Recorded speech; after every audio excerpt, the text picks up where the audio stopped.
Hi guys, today let's see about the Renaissance architecture. Renaissance architecture, it's also one of the European architecture of the period between early 15th century and 16th century. Okay, that means from 1400s to 1500s. So mainly in Renaissance architecture, it's like revival of certain elements of ancient Greek and Roman. Okay, so mainly from Greek architecture and Roman architecture, they are taking the elements and reviving it. That means they are mostly inspiring from the Greek and the Roman architecture elements. Okay, so actually before Renaissance architecture there is a Gothic architecture. After Renaissance architecture, the Baroque architecture started. It succeeded. Baroque architecture came after the Renaissance architecture. Gothic architecture is before the Renaissance architecture. Okay, this is in between. This architecture is developed in Florence with Filippo Brunelleschi as one of its innovators. Actually, I think you all might have heard Filippo Brunelleschi is one of the important architects during that time. He designed the dome for the Florence Cathedral. Earlier, the Florence Cathedral doesn't have dome for so many years because there was no technology to construct that large dome. So after Filippo Brunelleschi came, he told he has a technology, he has an idea about the construction of dome, and he performed it very well. He has constructed the dome of Florence Cathedral. So that started the Renaissance architecture. So mainly it started with the Filippo Brunelleschi, and Filippo Brunelleschi also devised a concept of linear perspective. During the Renaissance period, there was more research was going on about the perspective, concept of perspective, and Filippo Brunelleschi, he also devised a theorem on linear perspective.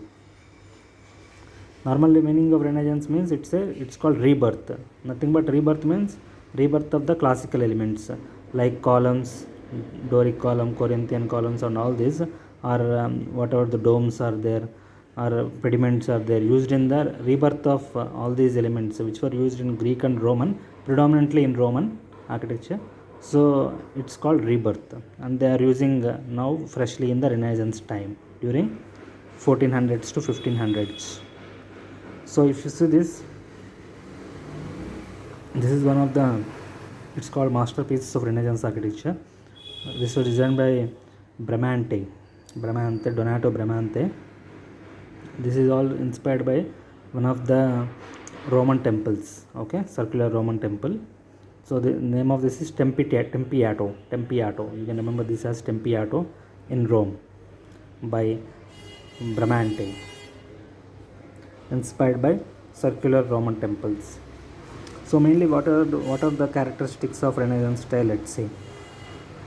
Mainly they emphasize on the symmetry, proportion, geometry, regularity. That means symmetry, all buildings should be symmetrical. Proportion, they should be like promotion, like whatever the golden triangle concept is there,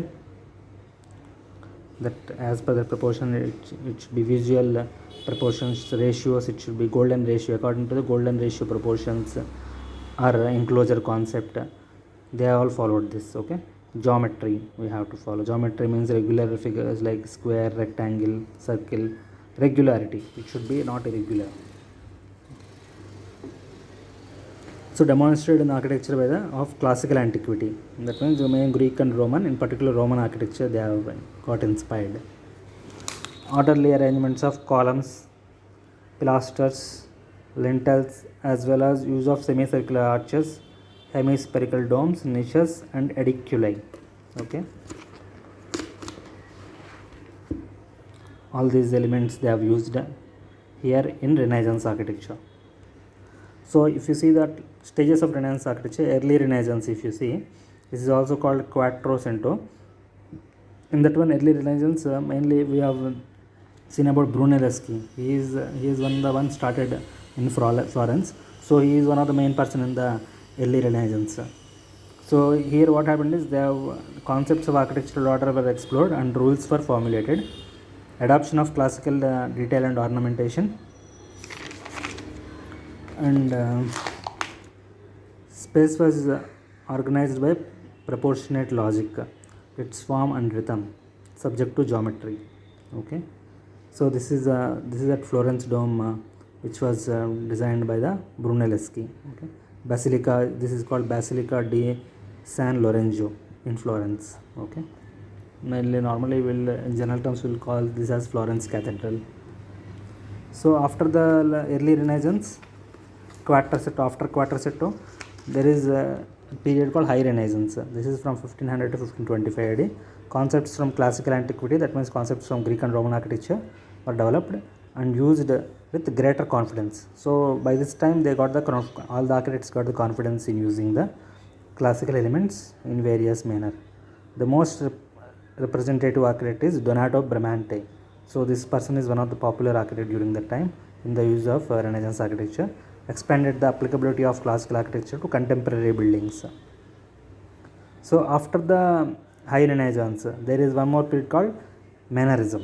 So this after Mannerism, it got converted slowly into Baroque architecture. Okay, Mannerism. This is also mainly 3-4 architects. They have used this concept of Mannerism. What it is, they have taken the elements of classical type, Greek and Roman, and they have modified as per the function of the building. They have used them in an innovative manner, experimented with using architectural forms to emphasize solid and spatial relationships. Mainly experimented with using architectural forms. Okay. Next, Renaissance ideal of harmony gave way to freer and more imaginative rhythms. So they have used it in a more free manner, imaginative manner. They have used it. Example: Piazza del Campidoglio in Rome by Michelangelo. We all know Michelangelo. He is one of the famous artist, painter, sculptor, and also an architect. So he designed this. So these people they come into the style of Mannerism. Michelangelo, Palladio. So see these Michelangelo, Giulio Romano, Andrea Palladio. These three are the main people in the concept of Mannerism, in the period of Mannerism in Renaissance architecture. That means Mannerism nothing but a last stage of Renaissance architecture. These three people mainly did the works during the Mannerism.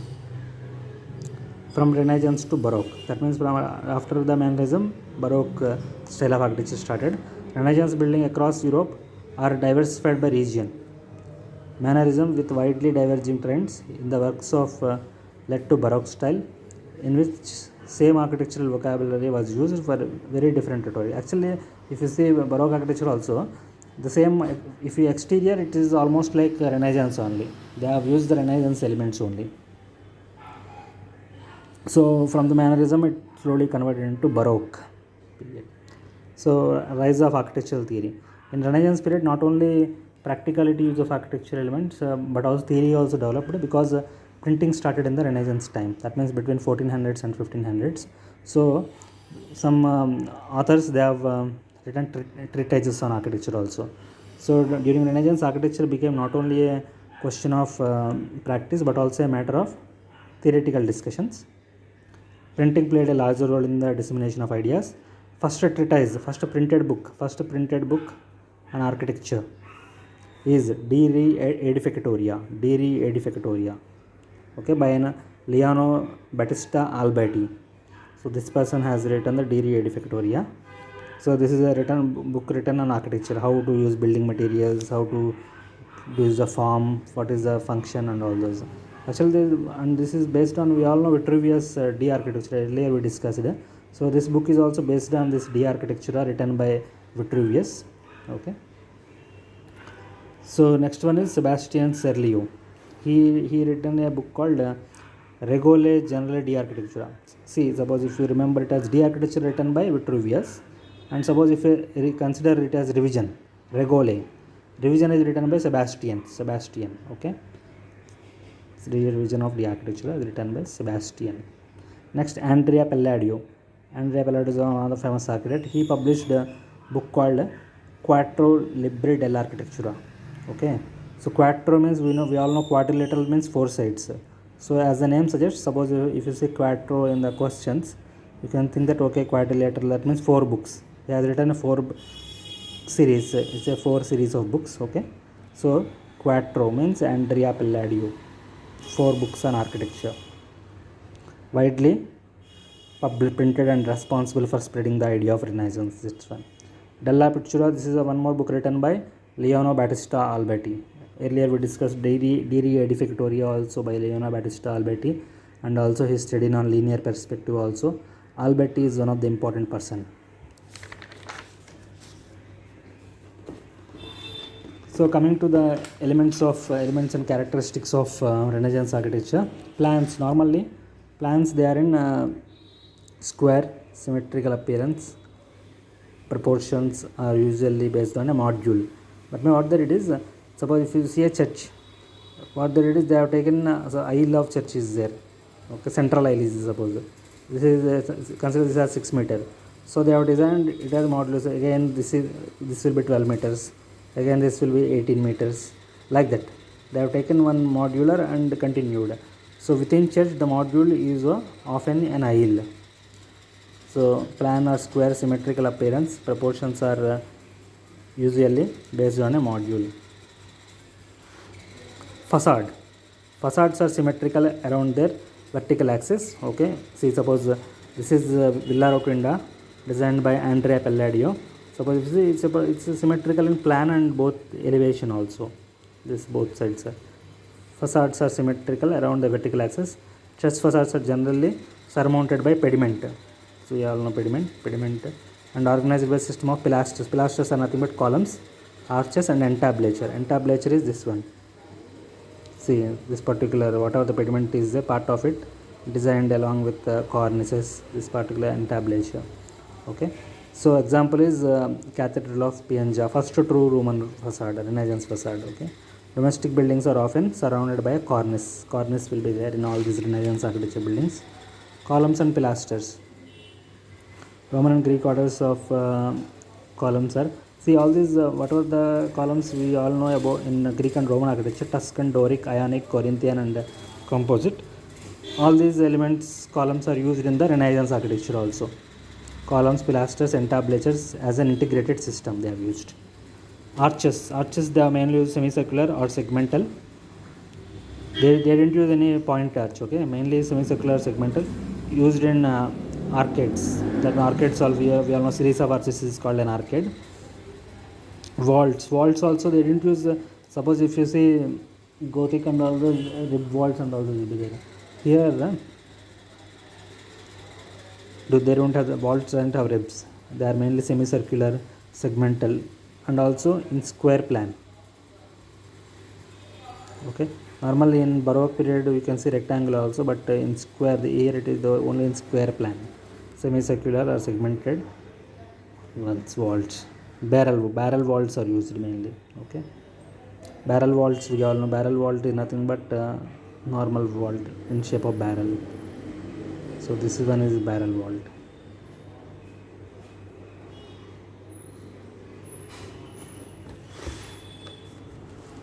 Coming to domes. So success of dome in Florence Cathedral we all discussed. Brunelleschi, he became famous with the design of the dome for Florence Cathedral. So this success of dome designed by Brunelleschi, he has given impetus for the use of dome in the building plans, various projects of Renaissance.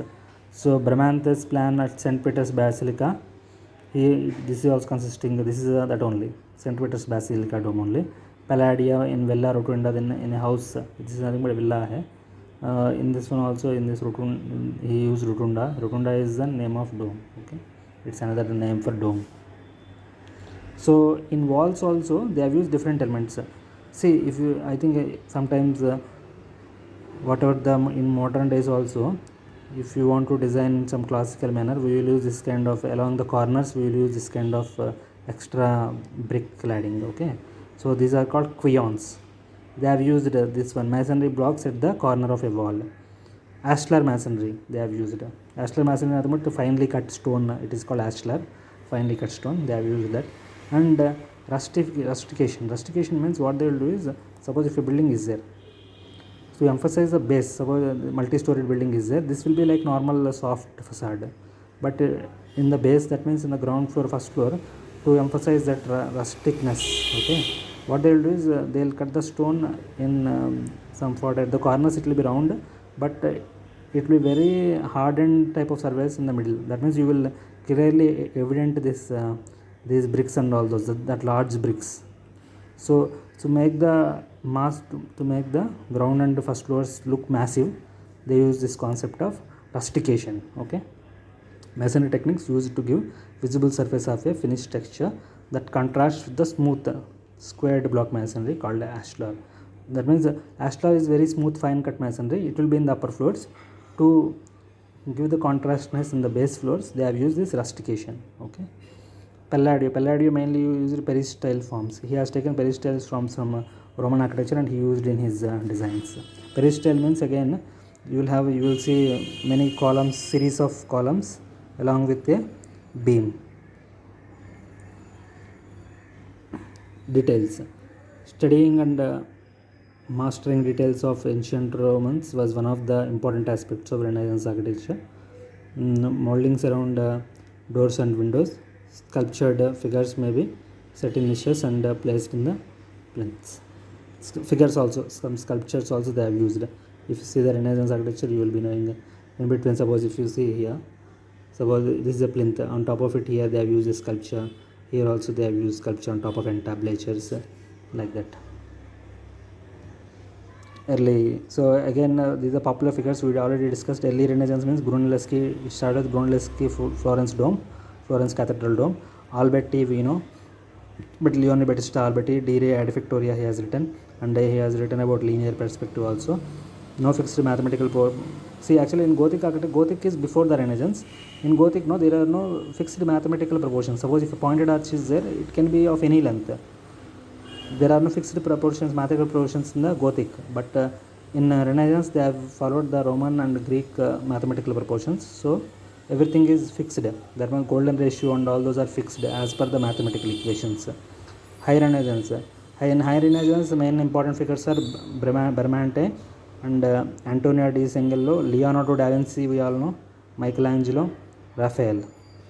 So these are the popular figures in the High Renaissance. Mannerism we already discussed. Some 3-4 people are there who has used it in an innovative way. Whatever the Renaissance elements are there, they have used it in an innovative way and free manner.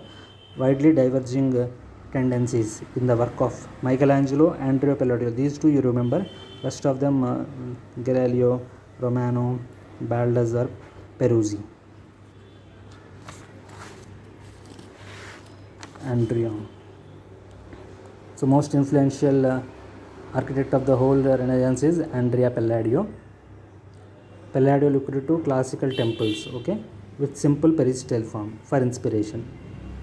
While rest of the people mostly they have studied this Colosseum and all this, but Palladio, what he did is he studied about classical temples and taken inspiration. He designed this Villa Capra, Villa Rotunda.